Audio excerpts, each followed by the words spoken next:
If you were standing here looking north in 1796, you would see a 100-acre farm called Petersfield that stretched all the way up to Bloor Street. You may see Peggy Pompadour, her daughters Millie and Amy, or her son Jupiter on this farm. Peggy and her children were the property of Peter Russell, the administrator of Upper Canada, the owner of Petersfield. The only person in Peggy's family that Peter did not own was her husband.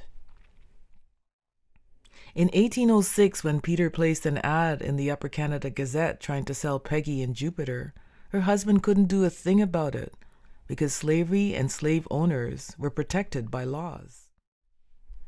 Amongst Upper Canada and Lower Canada's elites, enslaving Black and Indigenous people was commonplace.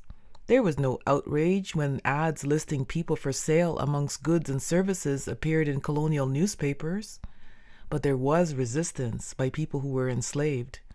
Despite the danger, some found ways to escape. Newspaper ads announced rewards for hunting them down and recapturing them. Like many people held in bondage, Peggy's family was subjected to constant surveillance by their oppressors. Threats of violence was used to control them. Jupiter was thrown in jail, and Peggy was also forced to serve time for asserting her self-sovereignty. Freedom, where are you now? If Peggy was standing with us today, she'd notice that the names of slave owners are everywhere. Jarvis Street, McGill University, Bobby Point, Bradley House Museum, Peter Street, Russell Creek, Russell Hill Drive, and many other places.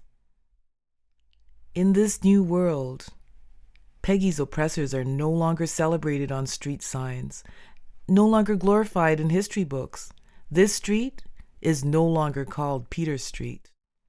Peggy's family, who exercised courage in response to the dehumanization of slavery, is celebrated for their resistance as freedom fighters, not criminals who were jailed, and not property that was sold.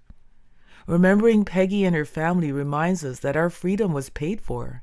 She is the reason we are here today.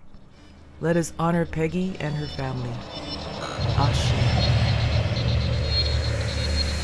Our hope is in us as we stand as one. Let's walk east to Beverly Street.